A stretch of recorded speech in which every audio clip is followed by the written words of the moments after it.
iPhone. Well, sometimes you don't even know. Somebody else.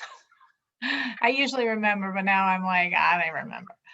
Baruch Ata Adonai Eloheinu Melech Malach, Asher Asher, Bachar Achai, Banu Mikol Mikal, Ha'amim Amin, Binasan Inasan, Lanu Lanu, Es Esh, Taraso Teresol, Baruch Baruch, Ata Ata, Adonai Adonai, Nosein Mesain, HaTorah HaTorah, Shema Shema, Yisrael Israel, Adonai Adonai, Eloheinu Eloheinu, Adonai Adonai, Echad.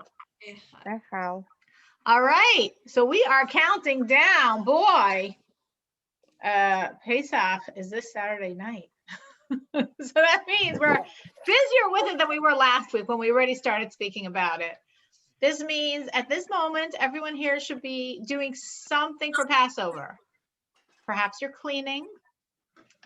We traditionally clean the entire house, searching for leaven. Leaven means a breadcrumb, a cookie crumb, a buried pretzel. Maybe your houses are immaculate and there's nothing lurking in the cushions of the sofa or underneath, the tables, but we search anyway.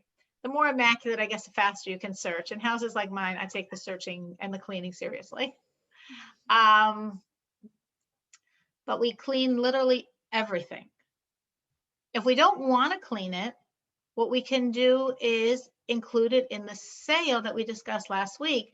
Now, full points for Menucha and Rimna and Miriam, who did, and Esther, who did send me their information to sell their leaven. If you didn't, please do so now. Just take out your phone and right now send me a text with your name, with your husband's name, if you're married, with your address, if you keep food or alcohol or perfume in your car, describe to me your car. If you keep food at work, you haven't been to work for a long time, but if you have some pack of some stale crackers at work or candies at work, write down the work address and text it to me right now. Don't be polite and say, I'll do it after the class. Do it right now so you don't forget. This is a free service to save you from a very significant biblical prohibition. So I hope everyone, unless they still did it in another fashion, of course, you don't have to do it through me. I just want to make sure you do it.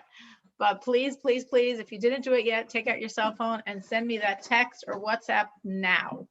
So your chametz, your leaven products will be sold. So there's 3 prohibitions biblically, not benefiting in any way from anything leaven, which would mean eating it, or if it's perfume, be wearing it, smelling it, not seeing it, and not owning it.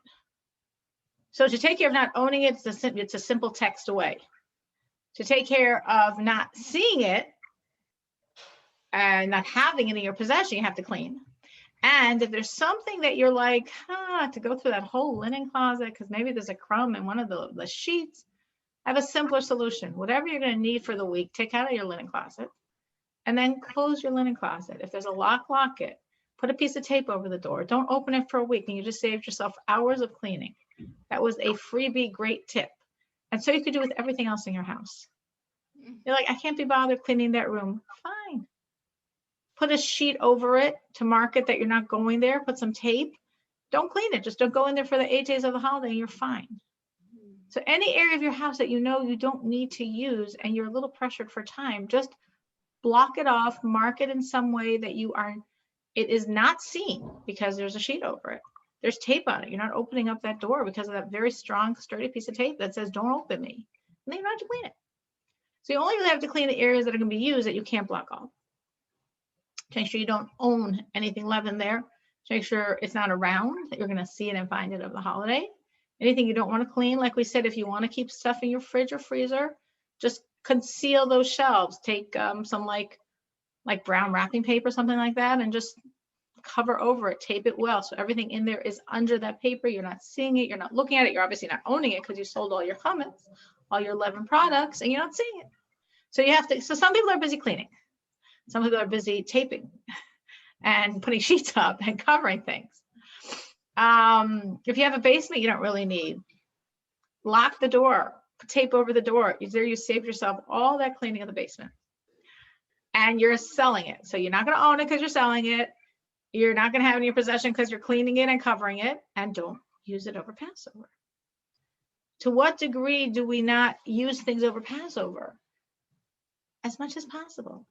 If you can, not such a big deal nowadays. Buy yourself a new toothbrush.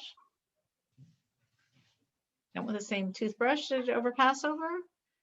Even things that are kosher for Passover, we wouldn't use if we had them like salt. I mean, your salt's okay. But you want to get new salt because that's all you were touching with your hands that could have been full of who knows what and who knows what went into it. It's just better, everything fresh and new for the week of Passover. Ideally, of course, you have separate pots. Ideally, you not only clean your kitchen, but you make it kosher, special kosher for Passover. So there's always more and more and more and more to go. And God appreciates everything. God appreciates everything you do. So if you're saying, for the first time this year, I think I'm going to really try and clean out all the leaven crumbs. God's so appreciative. I think I'm going to close my pantry and put tape over it and just take out the items I'm going to use that I know I could use on Passover. God is so appreciative. I think I'm going to this year really commit to not eating anything leaven. I'm not going to eat. What would leaven be? Well, the simplest things, of course, is anything that would have yeast in it. Anything where flour comes in contact with a liquid. So it would be obviously any breads, any crackers, anything with flour, basically, and lots of other things like beans and all of those items, rice, any of those types of things. I'm just not going to eat for 8 days. Not such a big deal.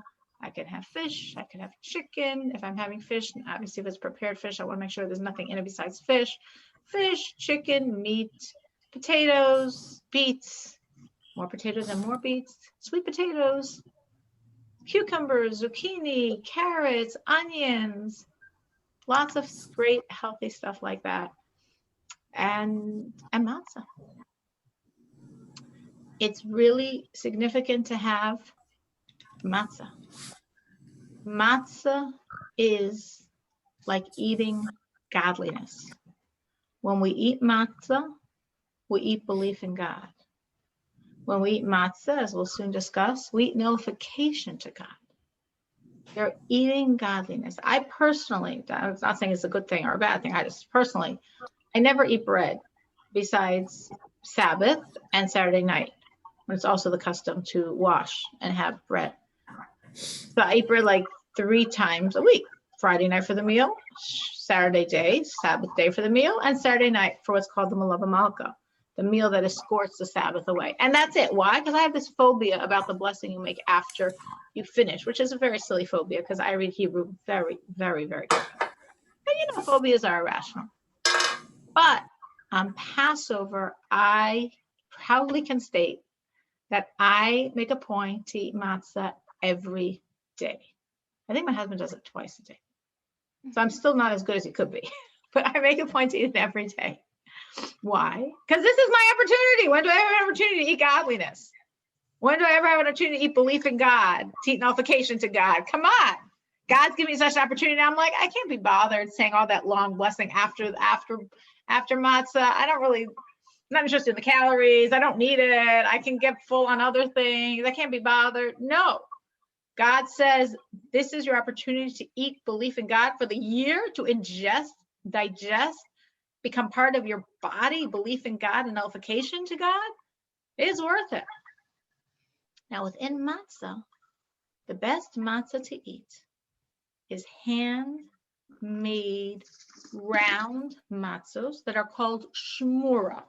Shmor is the Hebrew term that means guarded. Shamor means guarded. Because this matzah comes from flour that was literally watched from the time of the harvest. When the wheat is growing and it's raining, it's no problem. That doesn't disqualify the wheat.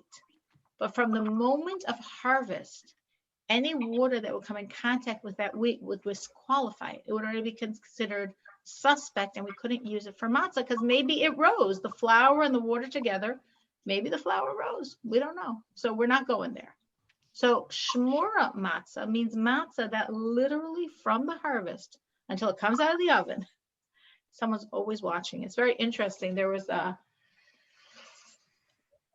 Rebbe's father, his name was Rebbe Levi Yitzchak, and he was the chief rabbi of Nikolaev, which is, a very big city in the Ukraine. So there was one year, I don't remember which year, maybe I'm thinking 1927, but I think it's actually later than that. It was later than 27. But when the communism was the really most intense communism, and the government had this great idea, and of course, God was outlawed in Russia, we know that. But still, they wanted to make money, and they know the Jews, even though, of course, they didn't believe in God, but they would still buy matzah for Passover, and they knew they could charge a lot of money. So they wanted to make matzah under, of course, everything's under the government, everything's government owned. So they were going to government own, make matzah, and then sell it for a lot of money, and then all the Jews would buy it, and the Jews would be happy to have matzah, and they would be happy to make a lot of money, and they would do it. But they realized matzah for Passover, you need a rabbi to say it's kosher. They wanted a big rabbi. I guess all the flour comes from the Ukraine. That's, I guess, the breadbasket of Russia. So they approached the Rebbe's father, Rebbe Levi Yitzchak, because he was a big rabbi in the Ukraine. And they said, we want your rabbinical certification on this matzah that we're baking as the Russian government. And he said, great, no problem, but it has to be according to my standards. They're like, your standards? Hey, this is Soviet Russia. This is just a fake out. We don't believe in any of this stuff. We're just doing it to make some money off these silly Jews. He said, no problem. I'm under my standards. I'll give my seal. If it's not under my standards, go to a different rabbi. And they were so angry at him. But they sort of asked around, and they were told, no, he's the rabbi. If you want all the Jews in Russia to trust it, you need his stamp. So they came back to him and they said, fine, it could be under your seal, under your standards, which is such a preposterous situation. Here we have communist Russia fighting against the belief in God, creating baking matzah that this chief rabbi is saying is on my very, very high standards, and he's hiring rabbis to watch the flour every step of the way. So at a certain point, one of the caravans, one of the trains that had flour in it, that was for this government profit matzah, went under a bridge, and the rabbi that was watching it realized there's some water dripping from the bridge that could have maybe gotten into that caravan and maybe come in contact with some of that flour. So he told Rebbe Levi Yitzchak, and Rebbe Levi Yitzchak said that entire caravan, we're not using that flour. Not my standards, guarded. Some water could have come into that flour, not my standards, we're not using it. This was one of the many crimes the Russian government said against him, that he sabotaged government money because he disqualified this whole, thing of flour. Unfortunately, he was arrested before that year Passover, and he, a few years later, died in exile. So he never got to eat or enjoy any of the matzahs that were all over Russia with his approval. But it's just interesting how God works things, that year, all the Jews in Russia ate very, very, very kosher matzah. And that's what I'm saying. I'm bringing this out to understand what I mean by shamor means that literally a rabbi is watching the flour the whole time to make sure no water comes in contact. Because if any water comes in contact, it could be suspect. We're not doing it. So nowadays, because we live in such messianic times, you could go to Jewel and get that matzah, or Mariano's, or Hungarian. When I first moved to Chicago, 30 some years ago, if you wanted that matzah, you ordered it from New York and somehow got it to your house. There was no such thing as go into a grocery store and get handmade shmura matzah. But we live in very messianic times. So nowadays you could just roll into Jewel and get it, or Mariano's or Hungarian. There's not a commercial for any store. There are probably other stores also that have it.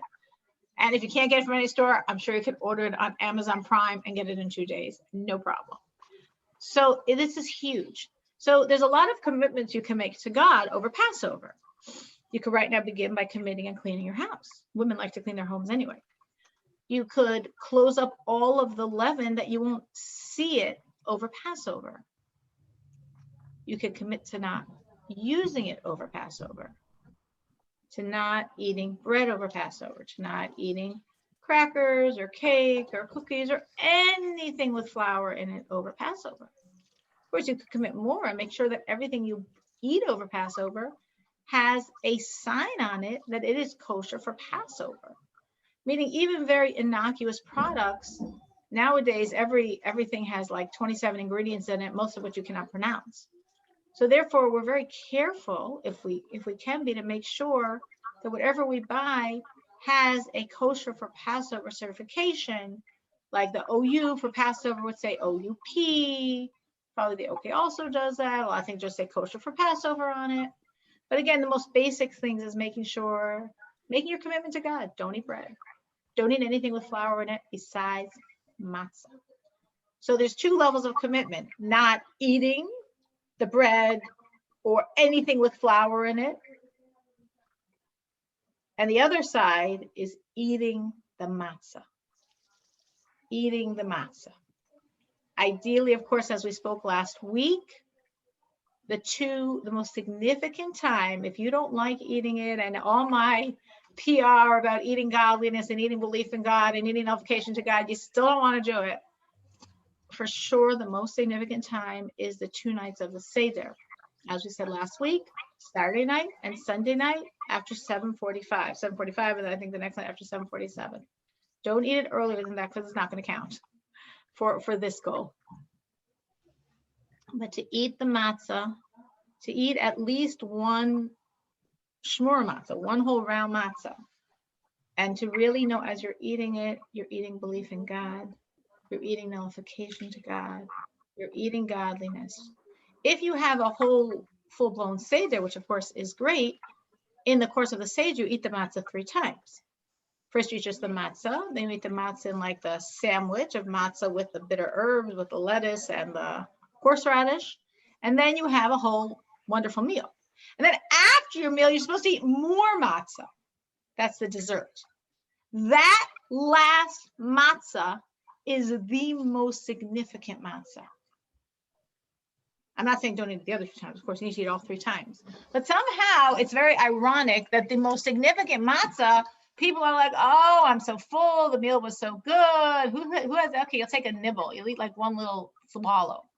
That's the most important time to eat the matzah. That is the holiest matzah, is the matzah we eat after the meal. Meaning, I'm talking about the Seder itself.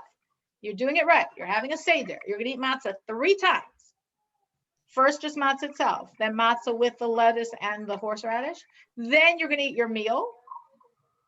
Don't eat so much at the meal that you afterwards don't have room for that final matzah, because that final matzah is the holiest matzah. That is the most intense level of ingesting belief in God. That's supposed to last us an entire year. Kabbalistically explains that the first night of Passover, we're primarily eating belief. And the second night is for healing. So when you're eating that matzah the first night by your Seder, whatever your Seder is, Saturday night after 7:45, you be focused. This is truly ingesting belief in God. And the second night, it is still ingesting belief in God, because matzah is always giving you belief in God, but it is also the night of healing. So all health issues, you can be focused on that God should bring healing as you eat the matzah. And then the entire week, it is giving you that level of belief in God. And it doesn't get less over the week. We say it gets more intense till the final moments of the holiday, which would mean a week from Sunday. The final moments of the holiday, where we conclude the holiday with again having a meal. The meal could just consist of matzah and wine or grape juice.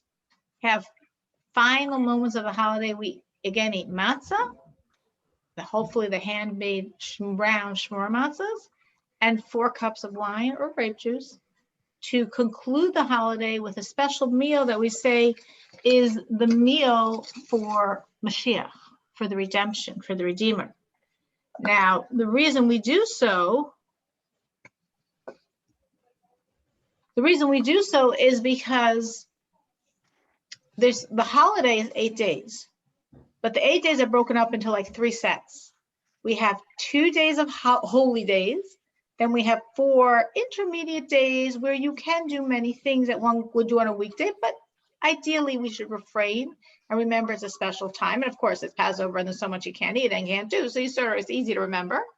And then we have the final 2 days that are again holy days, like similar to the Sabbath in many ways, but they're holidays. So the first 2 days are commemorating the redemption from Egypt, 3,333 years ago. That of course we're still free today because of it. On many levels, our essence, freedom, and relationship to God came from the redemption from Egypt. We all are part of that redemption. We're all still walking that road from that redemption. The final 2 days is looking forward to the ultimate redemption.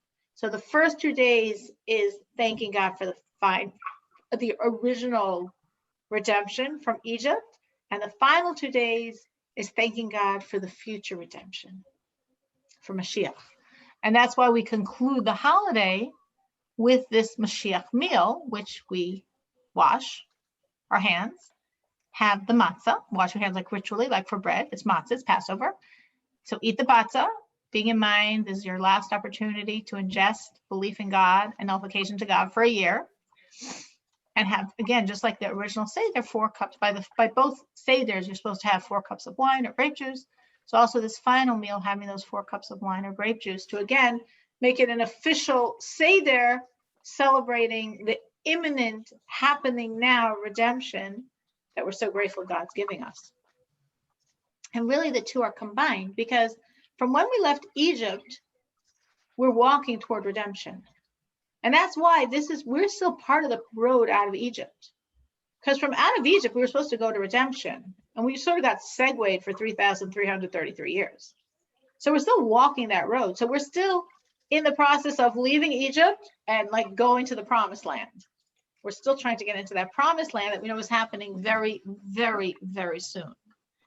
And that's why in the holiday, we have both ends. We have the first, the initial redemption, and we have the ultimate redemption. The night before the last night, the 7th night, is also a very holy night. It is the night of the splitting of the sea, meaning the Jews got out of Egypt.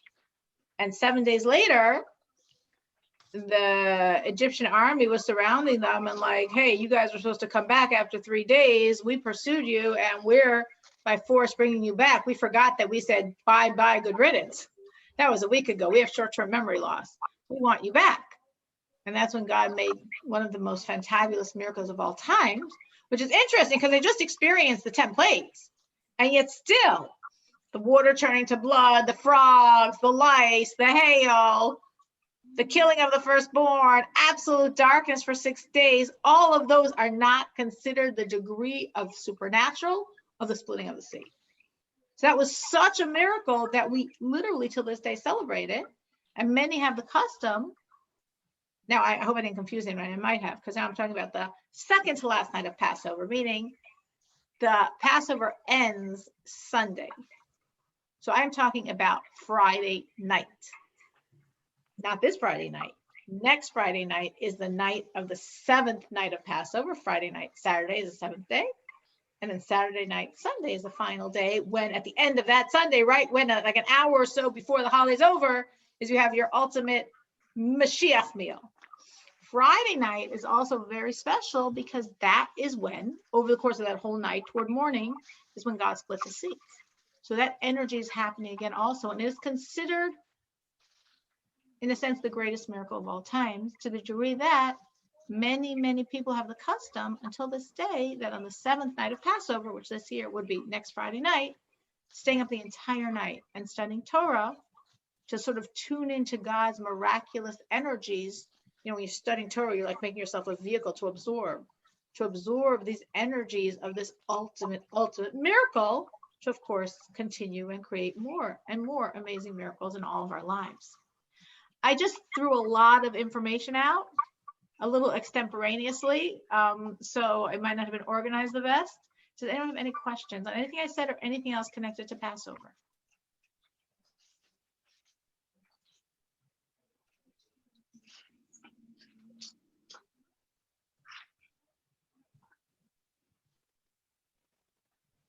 Okay, so I'm just gonna review like the most important details, and then we're gonna begin discussing, as we were discussing last week, the idea of removing our own leaven inside. But we're saying now the focus would be cleaning, covering over everything you don't want to clean, or leaven that you have out, but you're not going to use. You're not supposed to see it. Selling your chametz, your leaven products, your breads, your cakes, your alcohol, your perfumes. You cannot imagine how much leaven is in everyone's homes nowadays. Sending me a text or a WhatsApp, you are done. I take care of it for you. Making a commitment to not eat leaven over Passover, not eat bread or any flour-based products, which we said you could upgrade and only eat fresh new products, only eat products that have a certification that is kosher for Passover, at the most basic level, not eating bread or any other flour-based products besides kosher for Passover matzah. And then on the positive side, so I'm not going to eat the leaven, flour in any form, and I'm going to eat matzah, and most especially the 2 nights of the Seder and that final meal, the Sunday, like an hour or so before the holiday is over. Those 3 times especially. And we said within the Seder, the most significant matzah is that final matzah you eat at the end. We call the afikomen, the dessert of the meal. You had this delicious meal, there's absolutely no room. Save room, because that matzah is the most important. The custom is, if people have new babies around, that you save from that afikomen matzah, not the matzah of the other 2 parts. We said we eat matzah 3 times in the Seder. First alone, then as a sandwich with the lettuce and the horseradish, and then as the dessert to the meal. The ultimate matzah that symbolizes the Paschal offering. That final matzah is a Paschal offering. That's why it's so holy. People save from that matzah to give to a baby as the first food the baby should eat, should be crumbs from matzah of Passover, from matzah of the Seder, and most significantly from matzah of that afikomen, that dessert at the end of the meal, because that's considered the holiest of holy matzahs. So people literally put it aside. So when a baby is first going to eat, you make it very, very tiny crumbs, and you put it on the tip of the tongue to try to get the baby to swallow it, that the first food a Jew should ingest is belief in God. Any questions on any of this or anything else connected to Passover?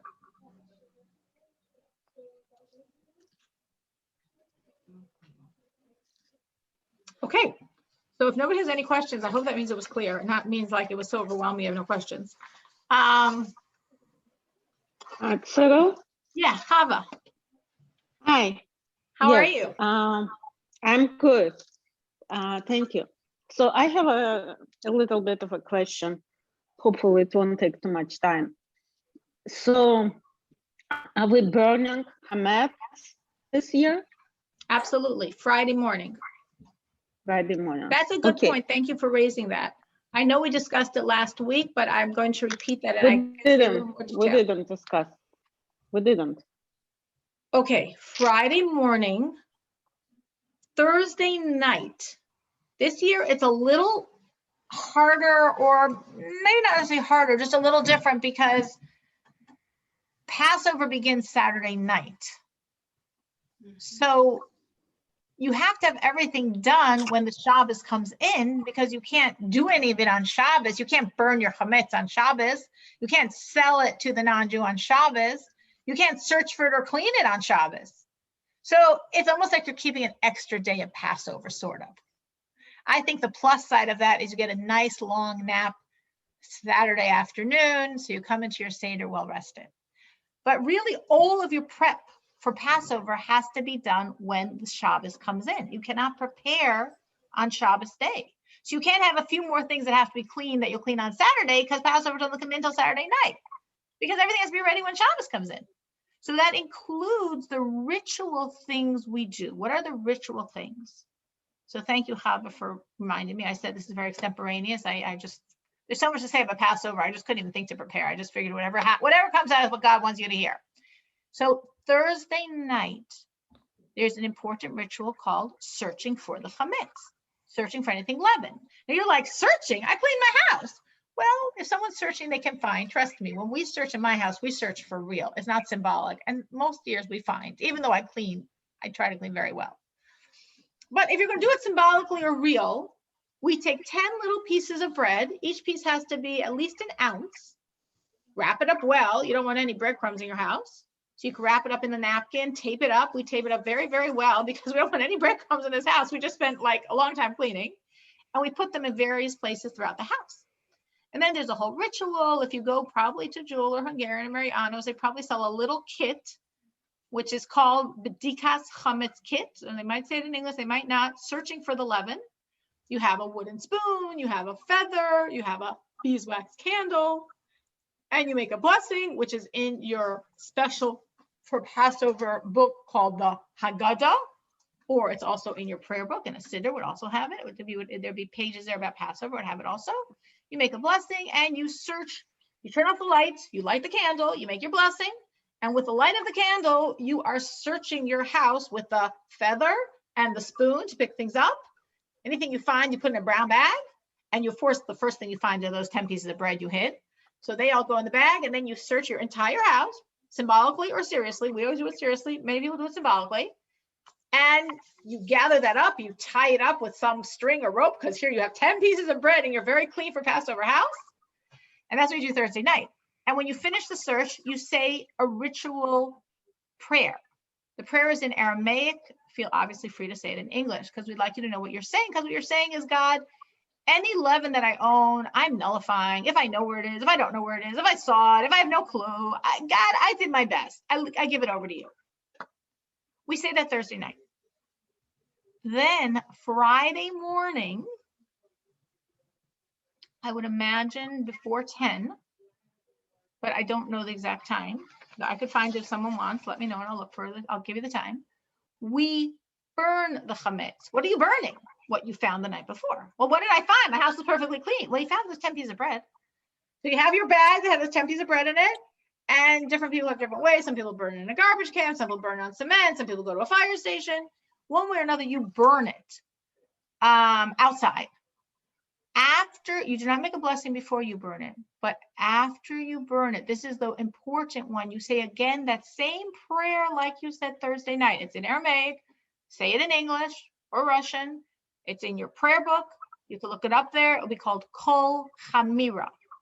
Or it's in your Haggadah, your book for Passover. Very important book to own, because it tells you exactly what to say during the entire Seder. If you're looking at your Haggadah, it's been the beginning of your Haggadah, probably like the first page, the second page. Kol Chamira. And what we're saying in Aramaic is any leaven I own, that I know about, that I don't know about, that I found, that I couldn't find, that's hidden, that's revealed, it is not mine anymore. It is completely nullified. I know nothing from it, God. I am removing all ownership from it. It's got nothing to do with me. So that's an important prayer to say. I assume it's going to be like, probably have to say about before 10, but again, I can look for the exact time. Now, if you remember, I said this last week. I thought I said this last week. Maybe I didn't. I don't even remember what I said last week. Now we have a little bit of a problem because Sabbath is coming. Sabbath is not yet Passover. So we can't eat matzah. You're actually not allowed to eat matzah on the day before Passover. So I can't eat matzah. But I'm supposed to have 2 meals. And I can't have challah, or can I? Well, you can. Well, I just said I don't own any, and I don't want any breadcrumbs in my house. So what do I do? So there's lots of different things people do. I'm not going to give you all the different ideas. I'll give you what I think is most practical. Again, if I said this all last week, I'm sorry. I don't remember if I did or if I didn't. The easiest thing to bring into your house, if your house is clean for Passover, but you've got to have 2 Shabbos meals, is pita. You don't have to have pita. It's just simple because it makes less crumbs than bread. And it's legit to wash on and have a challah from it. So I would not advise buying regular challah. I would not advise buying rolls. Some people eat this, or at least the bread part of it, outside. You could do that if the weather's nice and it's easy for you. So then for sure you have no crumbs in your house. You could eat it inside or outside, wherever you're eating it. Be really careful on the crumbs.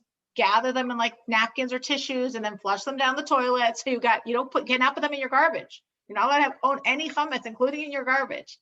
So whatever crumbs you have from your pizzas or whatever you're eating, flush down the toilet. And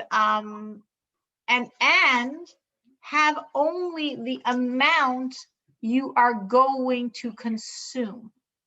Meaning, let's say you have to eat at least 2 ounces. Okay, so let's say a pizza is 2 ounces. You're like, oh, well, I might want to, but I might not. Well, guess what? You don't really have that luxury of choice, because you can't own any chametz. You can't do anything with it. You have to finish it. So either you eat it or you would flush the pizza down the toilet, which would be probably less, you probably less want to do that to your toilet system. So have out at least 2 ounces per person, but don't have out a lot more unless you know it's going to get eaten, because you don't want any leftovers. You can't say, okay, I'll stick it in my freezer where I have all the bread that I covered over before Passover, right? I said I put brown wrapping paper and I covered over 3 loaves of bread.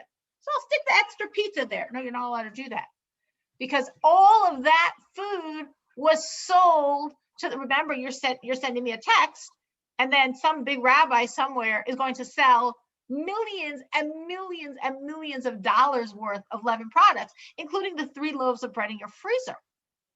So that's it. Those are the non-Jews. They're not yours. You can't add into it some pizzas. It's not his.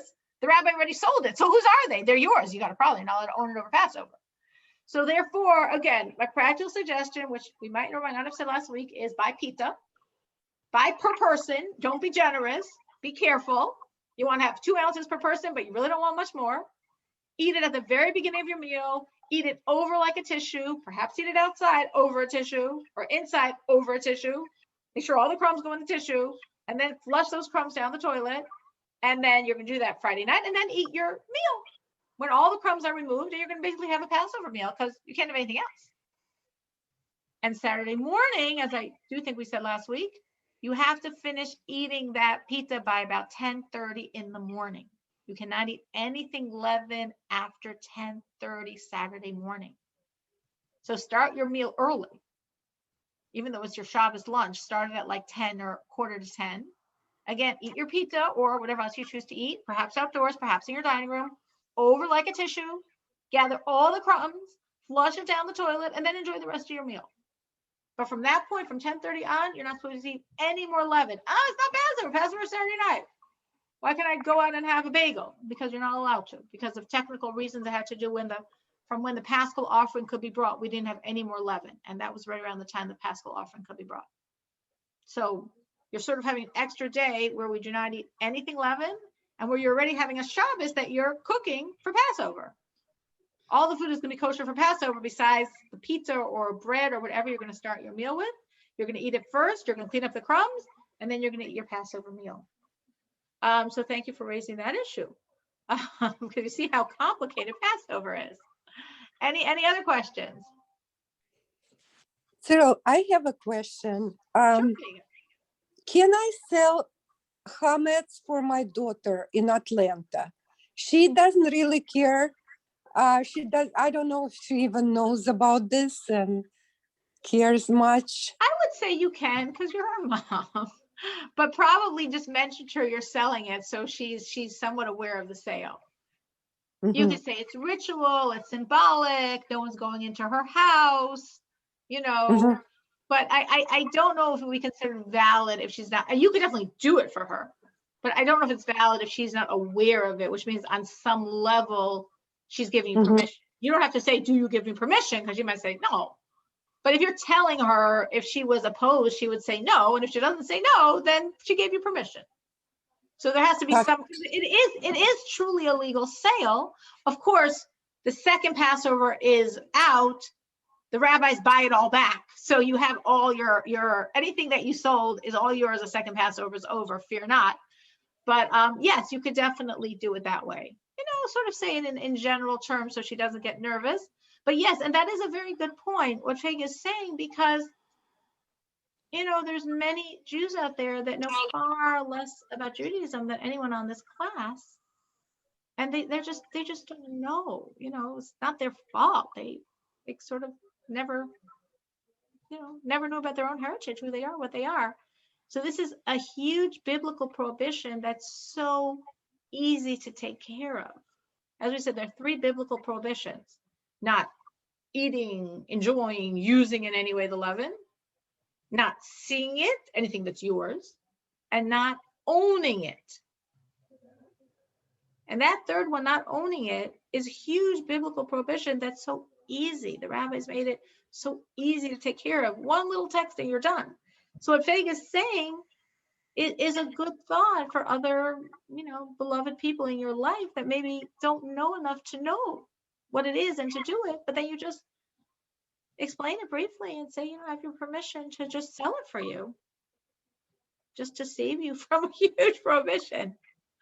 So it's again, everybody knowing their relationships and how much they can or can't say it, but it's really good for their soul. So yeah, I think that's a very good thought that Vega just shared with us.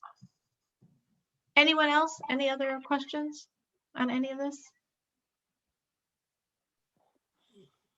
Cyril, this is Rima. Can I ask you a question? Sure. About on Saturday, if we don't eat, I'm going to leave tortillas for Friday night. But for Saturday, Tortillas are from flour, or they're from flour? no, from flour. Yeah, Okay. flour tortillas. Okay. But what if is it really bad not to eat it Saturday morning? If we omit it, that's it. We don't have meal with tortillas on Saturday morning. Is that? Rivka, I'm not hearing you clearly enough to understand the question. Say it one more time. Friday night, you're going to eat tortillas because I guess they don't make crumbs. I guess that was the idea. Fine. But Saturday morning, we were not planning to eat anymore. You have to. We have to, right? You have to, absolutely. So we have to do and the same amount as we did on 2 ounces. on Friday evening. It has to be 2 ounces. 2 ounces per person. 2 ounces per person, because that's the obligation. Whenever we have bread, we always have 2 ounces, because before we have bread, we wash our hands ritually. And to ritually wash your hands, you need 2 ounces. Meaning if you're in a situation where you only have 1 ounce of bread, then you don't wash your hands. You don't touch the bread with your hands, but you can't wash your hands for it. To wash your hands ritually, which has to do with biblical times and the priests, we have to eat 2 ounces. For it to count at any level, you have to eat 1 ounce of bread, because we always need 1 ounce to be really eating and to make an after blessing. But with bread specifically, we need 2 ounces. So whatever you're eating Friday night or Saturday morning always has to be 2 ounces. Of course, usually we eat many, many ounces, so it's not such a big deal. Right. But here, when you really want to make sure that you're eating in the beginning and then you're done, and only after you finish your tortillas or your pizza or whatever you're eating, are you going to eat the rest of your meal. So how much is the person going to eat? So you don't want to have extra, because that's going to be problematic, but you want to have at least 2 ounces per person. So I was not planning to eat tortillas Saturday morning, but you're saying that it is an obligation. It's an absolute obligation to eat it on Saturday. Because every week we have an obligation, Friday night and Saturday, to have meals in honor of the Sabbath. And a meal needs the kiddush, the wine, and bread. Everything else is, nice, but the bare bones minimum of a meal is the kiddush, starting with a cup of wine and the bread. So it's not a Passover obligation, but it's a Sabbath obligation. Yes. To keep your Sabbath obligation of having the meal of Sabbath day, which we're told legally is even more important than the meal of Saturday or Friday night. A lot of people, I imagine many people in this class, and definitely many Jews, are much more into their Friday night meal than their Saturday day meal. I don't know why. It just somehow works out that way. You make better food. You're more into it. I don't know. Saturday day is like the leftovers from Friday night sometimes. But according to Jewish law, it's not like supposed to be like that at all. According to Jewish law, the more important meal is the day meal, not the night meal. Like if you're only going to have one, which of course you're supposed to have two, it should be the day meal. Or we're told if you have like, you know, the challah, if you have 2 loaves and, well, really you need 3, whatever, 4, but the nicer loaves put out by day as versus by night, because the day meal is more important. So it is not a Passover obligation. It has 0 to do with Passover. Passover only starts at night, but it is a Sabbath obligation to have a meal to mark the day of Sabbath. And this week it's a little complicated. So yes, to honor the Sabbath, you are supposed to have some type of bread, and you can't have matzah because you're not allowed to eat matzah before Passover. Right, right. So Got therefore, it. a little stuck. Thank There you. are other ideas, but I think the most practical one is something like a 2-ounce pizza. Sounds good. Thank you. Sure. Anyone else? Any other questions?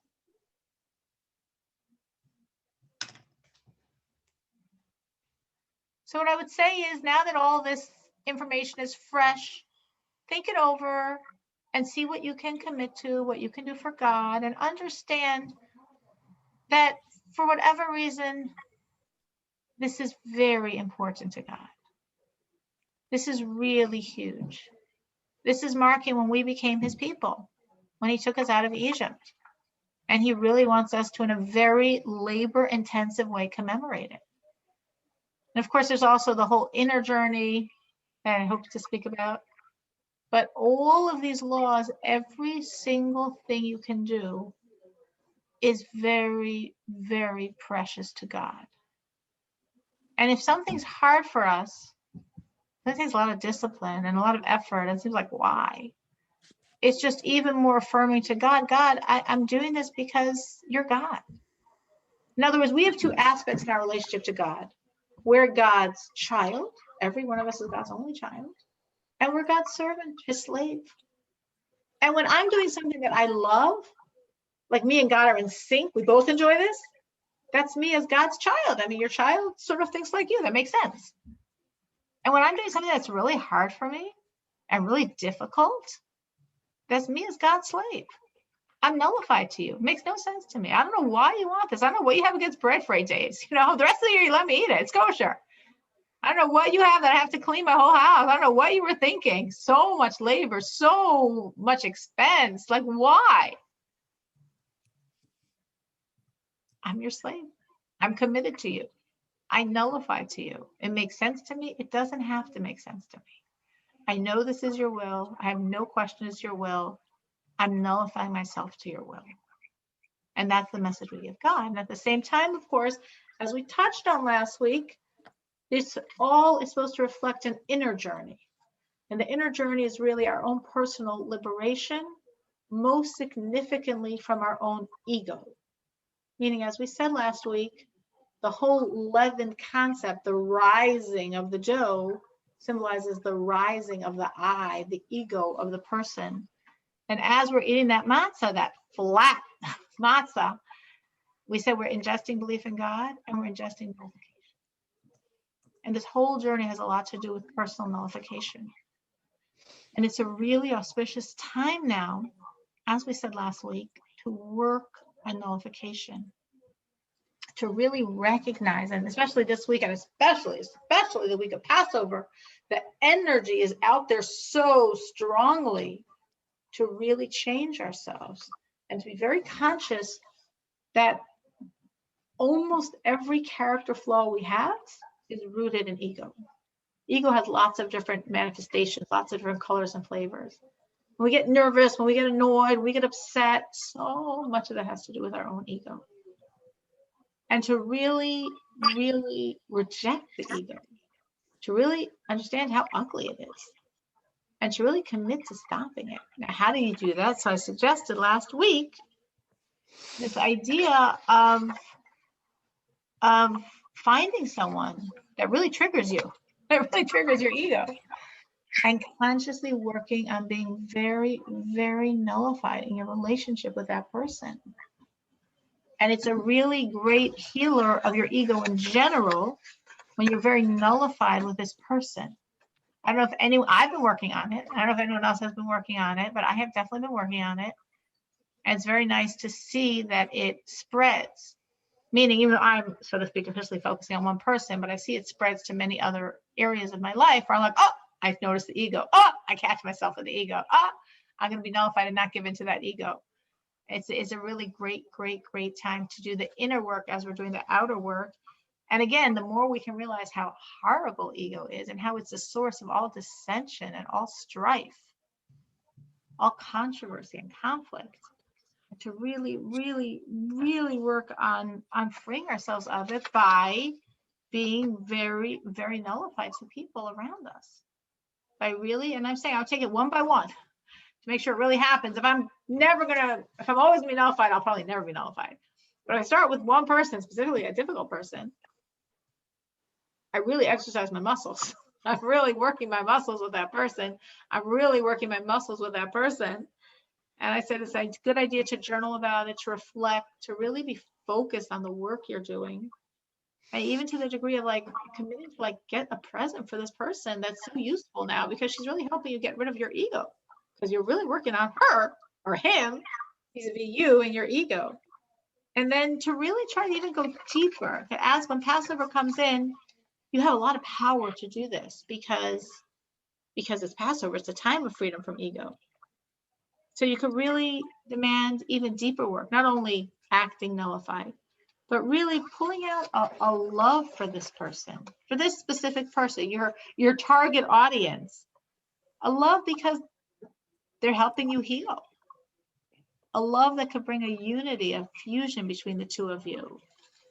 And really, to really feel that love for this person, to really have gratitude for this person, that they're really helping you overcome this piece of yourself you've been stuck with for 40, 50, 60 years.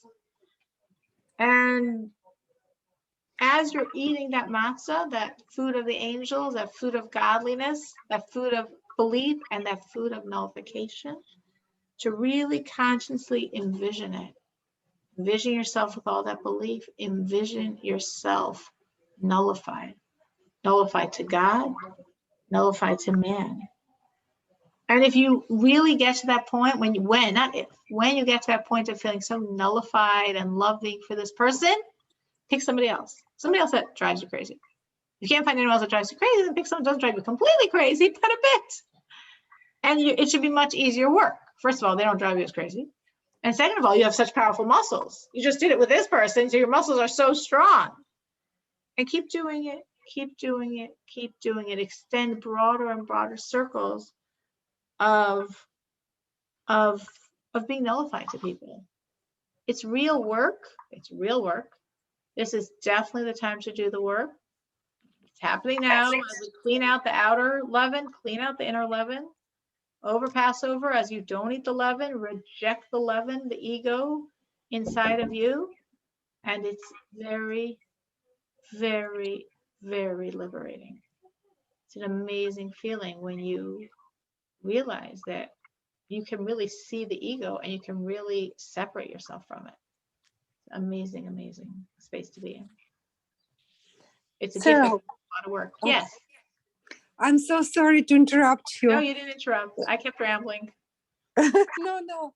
I just wanted to ask you again. So for the Seder, right? The first and second Seder, how many matzahs, shmura matzahs, one person should eat? And how do you break it properly? Or Well, really, I mean, really a lot, but you have 3 times you're supposed to eat shmur matzah, and each time, ideally, different people give different measurements. I mean, 2/3 of a matzah, let's say a half a matzah. If you had a normative side round shmur matzah, at least, each of those 3 times, at least you would eat a half a matzah, if not a little more than half. At least each of those 3 times. Yeah, you have a whole matzah, a whole round matzah. You break it in half, and you eat it 3 separate times. The first time you're eating it just matzah. The second time matzah with the lettuce and the horseradish. And the third time again, the dessert, the final thing we eat after a whole meal. One more time, the most important time, matzah. So I would say, yeah, about a half a matzah each time, which would mean if you got a box of 3 matzahs and there's 2 of you, then you're good to go because each of you ate a matzah and a half over the Seder. Okay. Mhm. And again, you could really eat a bit more than that, but I'm saying like a little bit of a smaller measurement would be like a half a matzah per time. Approximately. You could do more, but at least a half a matzah per time. Okay. But it's and ideally, again, if you want to do it all the way first class, you're supposed to like just sit and eat it quickly. Meaning you're not supposed to sort of like take a nibble and then remember a funny Passover joke and then another bite, another nice Passover idea, Passover story. You're just supposed to be sitting there and chewing down that matzah. You're supposed to really eat it quickly. Because again, it's like the whole work is taking in the matzah. This intense energy, your focus is just chewing and swallowing and eating this matzah all 3 times. Again, if you do it a different way, I'm sure God totally accepts it. But I'm telling you, if you really want to go first class, that's really how to do it. Okay. Thank you. Sure, very practical question. Thank you. Anyone else? Any other questions? Yes, I have another question. So on Saturday, let's say I have small children around the table, and Don't give them any of the bread. but they're children, they ask for it. Don't give it to them. Don't give it to them. My So- Yosef Yitzhak, who's 24, was saying he remembers when this happened, and he was old enough to remember, but he was probably like about 10, but he was too young to eat the bread. We didn't give it to him. He's a child, you know, and he's Yosef Yitzhak child, but still, any child I wouldn't trust with the crumbs. I just wouldn't don't trust give them. You know, you can Okay. have nice kosher for Passover cookies. And the Mhm. adults are chewing on dry pizza and they get the delicious kosher for Passover cookies. I wouldn't give it to a child. Because it's just too hard. Children make crumbs. And this is pure, this is the enemy that you've cleaned perfectly for. This is pure leaven. This is some form of bread. So I would not give it to a child. And if you feel they'd be upset, get them a really nice kosher for Passover cookie or cake. Those crumbs are okay. They're kosher for Passover, and give it to them at the same time as the adults are eating. This is what adults eat. This is what the kids get. They always get better stuff because they're kids. Covered with chocolate. It'll look much more appealing. Okay. But no, I would definitely, I mean, I don't bother doing that with kids. We just don't give it to them. But if you're thinking the kids would be upset, then that would be a nice way to compensate. But Right. I would never give a child bread in my completely kosher for Passover home with my kosher for Passover pots, with everything in my kitchen kosher for Passover, and then I have a breadcrumb. No, that's why it's a little, it's pretty intense. I'll tell you, I'm not advising anyone to do this.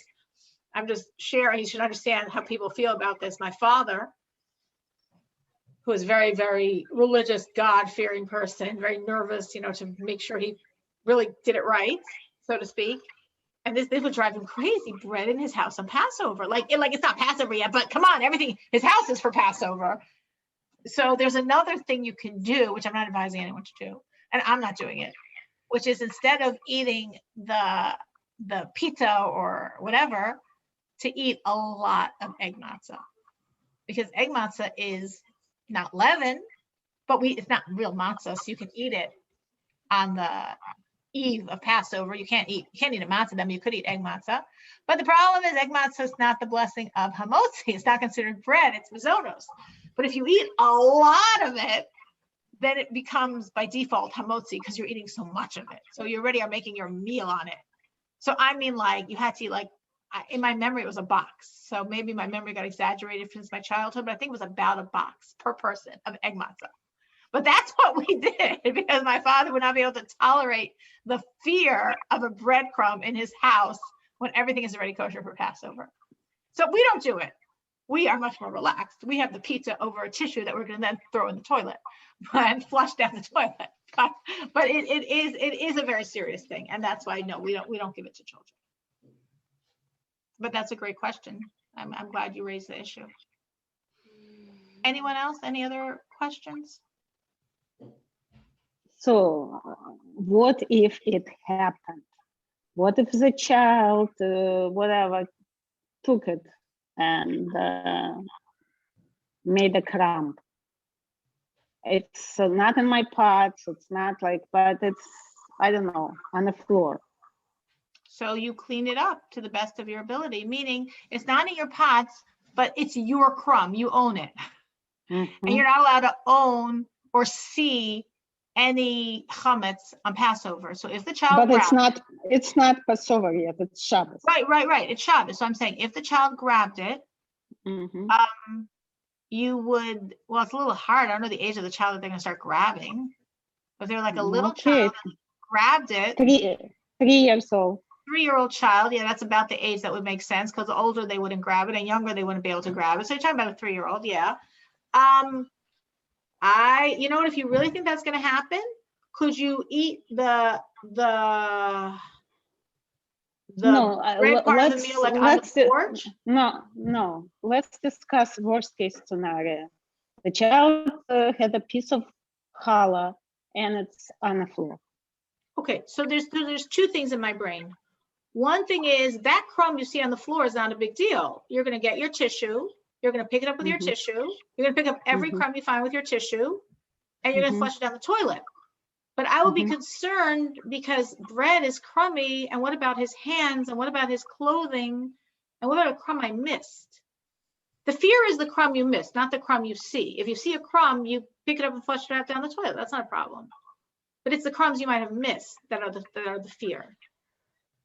And that's why maybe if you're having 3-year-olds that you can't control, it would be a better idea to eat that bread outside, like on your porch. Okay, you have a porch there? that's not an option. I need to know what to do if it happens. So if it happens, that's what you do. You very carefully, you see, you can't even take the child to the sink and wash his hands. Why? If I sink. But it's in washroom. It's not my kitchen sink. Doesn't make a difference. You're not allowed to have chametz anywhere. So but it's washed with the water. It's the same thing as a toilet. No, because we don't know if it's going to flush down. What you could do, I guess, is over the toilet then, like really washing his hands over the toilet, pouring the water over the toilet, and then flushing it down. Or even we would be scared to do it in your sink. I'm just saying we're that paranoid about these microscopic crumbs. Just, I guess if it happens, like take it very carefully brush off every crumb into that toilet and then flush it down. We just are really scared because crumbs are crumbs. Crumbs go everywhere. I'm sure we all know this as housewives. When you clean up, when you sweep up after a meal and you're like, how did that get there? You know, how did that crumb get there? Let alone if you have a 3-year-old. So why can't we wash hands? So we're all going to eat, doesn't matter, bread, some kind of bread, right? And we want to wash our hands after that. Why can't we wash our hands in a washroom? It's just better not to. It's better not to wash. We're just scared. It's just better to like. But you see, with adults, we're assuming an adult is going to eat like an adult, and the adults are being told to be careful. So they're going to eat carefully over the table. Each person is going to have like a tissue. If you're comfortable flushing a napkin down the toilet, a napkin. They're going to very carefully eating over that tissue or napkin. They're going to rub their hands very well, brush their mouth, rub their hands, very carefully take that tissue or napkin, very, very, very carefully, flush it down the toilet. So, but this is an adult who's being careful. A child makes 1,000,001 crumbs. That's the nature of a child. Okay. That's what it actually says about Joseph, that he gave food according to the children. So the commentators say, because he knows children waste a lot of food, they make a lot of crumbs. So he had to give more food that there'd be enough for them despite all the crumbs. So, Mhm. I'm just saying, I really think my idea of getting really great cookies is far better than dealing with the child and their crumbs. So there's always ideas and there's reality. So I like to Okay. be prepared. I So won't if you be have to be able to prepared, call you on Shabbos and ask you right. what to do I now. will not look at my phone until Monday night. So I would Right. be of no help. Just if the child does grab it, just be clean off his hands, clean off his face, just brush and brush and brush everything into something that then you can flush down your toilet. Be Okay, really, why really can't I careful. use, I still don't understand, why can I wash everything in the sink, in the washroom? Because the concept of a toilet is there's a pressure that's pulling everything down. That's what happens in a toilet. In a sink, you don't have that same pressure. So again, there'd be the fear of maybe there'd be a crumb. Maybe there'd be a crumb that got somewhere you didn't realize. Again, you could say it may be also in the toilet. Obviously, anything's possible. But Right. the toilet is like, again, you can't even, like, again, let me pretend in my house. I know you're not in a house, but in my house, why can't I put it in my garbage can in my alley? Well, of course I can't, because I can't carry on Sabbath, but let's pretend I had an Erev and I could carry, because I own the items in that garbage can. So I'm not allowed to put it there. That's why it's like even eating outside is like, whatever. It's not even the greatest idea, because if the crumb falls on your property, it's on your property. Like if there's like before Passover, you're supposed to check your entire property and pick up any crumbs or wrappers or a lollipop stick. What do you mean? It's garbage, but it's my garbage and I own it and it's on my property. I can't have it there on Passover. So it's even in the sink, it will be a problem. It's just, again, I can go further and further with more and more problems. I don't want to make it too crazy, but the idea of the toilet is that if you're getting it into the water, we know the flush pulls everything down. That's why that's considered the best way to do it. Okay. Again, if you're dealing with guests that are you're going to want them to wash their hands and you have no other choice, fine, have them wash their hands in the bathroom sink. Obviously with cold water because it's Sabbath, and anyway with cold water because you wouldn't want hot water engaging with that breadcrumbs. But that would be considered a, like only if you really had no choice situation. I'm saying this is something rabbis write about, this detail of how do you eat the bread when your whole house is already kosher for Passover. It is difficult. And I'm saying we always, because it's a very rare thing to happen, but it's happened obviously a few times, and I've had children for many years, so there's always been some child around under a certain age. Not only they didn't get it, they weren't sitting by the table. We had them sitting like on the couch. We didn't have them anywhere near the food because a child, like you're saying, just puts their hand somewhere and boom, there goes a crumb that you can never find. But again, everybody has to do it as Hav is saying, within the reality of their situation, within knowing the children, if there are children, within figuring it out, not wanting to offend anyone. So, you got to do it right.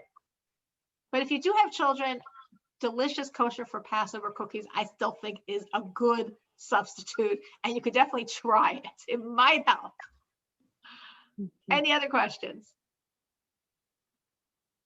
I have a question about, you cannot see chametz, but what if I walk on the street and there's a bakery and there's bread in a window? So ideally, you would sort of like try to look away if you knew there's a bakery, because there's a bakery, but because it's not your chametz, it's not the same prohibition, so therefore it's okay. Like if one knows it's a bakery, it's simpler. But if you're taking a walk in the park and there's people walking next to you and they're munching on a sandwich, well, you didn't know to know. So it's not your chametz, so it's not considered the problem. It's your chametz that would really be a problem. What if you find chametz on Passover? What if you cleaned and you forgot one area and there you found chametz? What are you supposed to do? What you're supposed to do is burn it. If you would find chametz on Passover, you cleaned perfectly well. You don't know how it escaped, but it somehow did. If it's not the days of the holiday, you burn it. If it's a day of a holiday, you're not allowed to burn it on the holiday. You would cover it. Of course, you're not allowed to see it. again, so this will be talking about like, well, obviously Sabbath, you're not allowed to burn it. And then the first 2 days of the holiday, Sunday and Monday, you wouldn't be allowed to burn it, but you'd cover it because you're not supposed to see it. And then when the holiday is over, meaning it's still Passover, but it's not the holiday days of Passover, you would burn it right away. That would be Monday night, Tuesday, Wednesday, Thursday, or Friday. If you would see chametz that's yours that you missed somehow, you would right away burn it. And it was Friday night or Shabbos or Sunday, the last days of the holiday, you would cover it. And then even though Passover is over, you're not gonna have any benefit from that because that's chametz you owned on Passover. So you would burn it. So you would burn it when the holiday's over. But I sold it, right? Let's Great say question. If you sold it, why do I say you own it? What an oxymoron. Because you can't sell to somebody crumbs. Why would they buy your not crumbs? crumbs. Let's say I had a cookie, the whole cookie or the whole roll somewhere. We view Somehow that I missed. if it's something, what you're selling to someone has to be something that one could sell. So therefore, if we find chametz, we're talking about finding it, meaning like it was a cookie, right? Max, Right. The whole cookie. a whole Right. cookie, we would sort of view it as like, we don't know if it really was part of the sale. It wasn't in other words, in your house, when you sell, you're supposed to mark off those areas that you sold. You put a piece of tape over it, you cover it with a certain way. These are the areas that are not mine. They're someone else's, a non-Jews for the duration of the holiday. That cookie under your couch, we don't really view as part of the sale. Again, if you're talking about someone who's not keeping anything, we hope God views the whole thing as part of the sale. You have to have two sets of eyes for other people and for yourself. But for yourself, we wouldn't view that cookie as part of the sale, and therefore we burn it. If let's say a person forgot to sell their chametz, a religious Jew who just forgot, it happened. He was supposed to text it right away and he didn't, and he forgot. He remembered on Passover, oh my gosh, I didn't sell anything. What happened? Well, certain items have to be burnt. Let's say if he had he had a barrel of soda, bread, flour, he'd burn it. The pots, he doesn't have to burn his pots. If there's any residue in the pots, he would have to burn them. So we would sort of view it as like the cookie that was under your couch wasn't really sold to the non-Jew. It's not like the food in your cabinet that you cover with a piece of tape because it's no longer yours, or even the food in your fridge or freezer that you covered. When people that are very careful, when they sell their chametz, they don't just write their address of their home. They enumerate all the places in their home that they are selling because it's a real sale. My husband, for years, when he would sell, he would give the rabbi a key. Of course, every year that means we lost the key because we never got it back. But he would give the key. Like if I'm selling it, I have to give the person access to my home. Not that the person's ever coming into our home, but it's a real sale. My father, he had a very intense stringency that we don't have. I don't know too many people that have it, but he felt that you can't sell things scattered all over your house because it's not realistic. I'm selling this to somebody. What he's gonna go searching?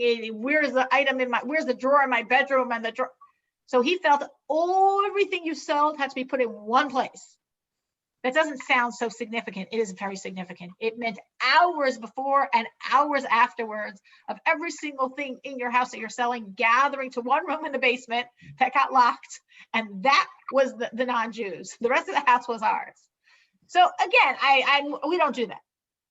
We don't do that. But everybody has different degrees to how far they go, but the sale is a real sale. It is a legally binding sale.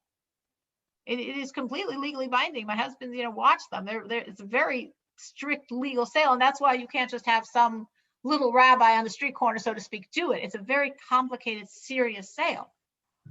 So, so we don't view like the cookies that were under your couch as part of the sale. And that's why you own them. It's Passover. Oh my gosh. Well, we have a solution. Burn it. That's what you're supposed to do with it. So that would be the same thing for that stray crumb that the 3-year-old got to and you couldn't find afterwards, but you found it on Passover, so you burnt it. Any other questions? All right, as I said, Passover is intense. I could blow your minds with all the things people do to be careful with Passover, but I don't want to do that. I just want everyone to really commit to give God the best Passover they can and to understand that God's feeling that embrace and returning it. As we're giving him, it's mutual. It's always mutual, except he loves us even more. And he's so happy to be able to show us his love. And that's what Passover is about. It's really his love. Because he went into the filth of Egypt to personally take us out. He didn't send an angel. He came in personally. He only needed God's powers to get us out of that spiritual evil. The most evil energy was in Egypt, and we were part of it. At a certain point where the angel said, what are you saving the Jews for? They're exactly like the Egyptians. Because the high majority of the Jews were so sunken in the immoralities of Egypt. God said, I love them. They're my child. I'm taking each one out. So as we commit and as we give God so much, it's just allowing him to respond even more. You should have a very meaningful Passover. So we will not be able to meet on Passover because next Monday will be the holiday still. The holiday ends Monday night. And the following Monday we'll be right after Passover so we can hear everyone's great Passover experiences. So if you have any other questions that come up, feel free to text me, WhatsApp me, call me. A lot of technical questions. Feel free totally to ask me anything. And I might not know all the answers. I'll ask my local rabbi, my husband, because it's a very, very, very, very incredibly significant spiritual time. And for the most part, we can do what we want to do. Thank you so much. Have a wonderful week of prep. Hope everyone has the best Passover ever in Jerusalem. Thank you, sir. Thank you. Thank you. Thank you. Thank you. Thank Thank you. you. Thank you. And Thank you stay so on. much. Happy Passover, everyone. Yes. Happy A Pesach. happy, Thank you. The same to you. joyous, Passover. very, very joyous Passover to all.